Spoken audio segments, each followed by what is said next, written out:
last Congress we passed a new Farm Bill. As a member of the Agriculture Committee, I could not support it, either in committee or on the House floor. I couldn't support it because it cut SNAP, the Supplemental Nutrition Assistance Program, our nation's premier anti-hunger program. And I couldn't support a bill that I believed made hunger worse in America. At the time, members of both parties offered many assurances that the changes to SNAP's relationship with LIHEAP, the Low-Income Home Energy Assistance Program, wouldn't hurt SNAP recipients, that the changes were merely, quote, closing a loophole, end quote, rather than a true benefit cut. I was skeptical of those assurances at the time, and with good reason. The Congressional Budget Office estimated that the change would reduce benefits for about 850,000 low-income households by an average of $90 a month in the 14 states and the District of Columbia that took advantage of a state option to link LIHEAP and SNAP. States chose to use this option to alleviate some of the heartbreaking choices that poor families face. Seniors and the disabled are all too often the ones forced to choose between buying food or heating their homes or paying for their prescriptions.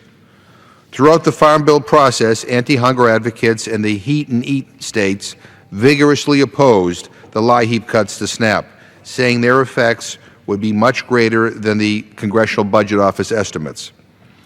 And I'm sorry to say, they were right. These cuts are much more than just abstract numbers. We're starting to hear real stories from real people who are seeing their SNAP benefits cut.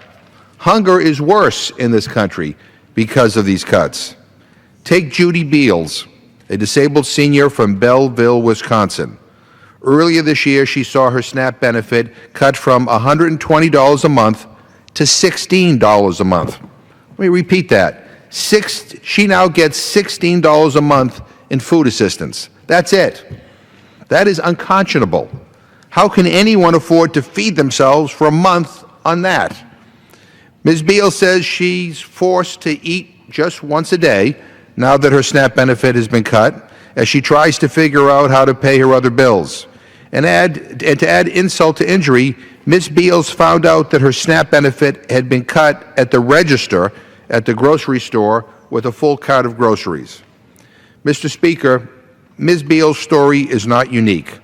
The Hunger Task Force in Milwaukee estimates that in Wisconsin alone, 255,000 families have seen their SNAP benefits reduced since the LIHEAP cuts went into effect.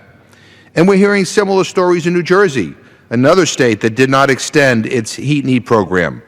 The Food Bank of South New Jersey estimates that 160,000 New Jersey residents have lost about $90 a month in SNAP benefits due to the Farm Bill cut. Now, to be fair, there are several states, including my home state of Massachusetts, that did the right thing and found a way, mostly with state funds, to make up the money lost by the LIHEAP cut in the Farm Bill. Republican and Democratic governors stepped up and recognized that those already struggling to put food on the table would be worse off if they didn't find a way to fix the cut. But in those states that did not make up the money, we will continue to hear stories of people who have seen their SNAP benefit cut. Mr. Speaker, I'm proud to serve on the House Agriculture Committee. Since the beginning of this Congress, the committee has been conducting a top-to-bottom review of the SNAP program. Now, I have no idea where these hearings are going, and once again, we've heard assurances that there will be no cuts in SNAP.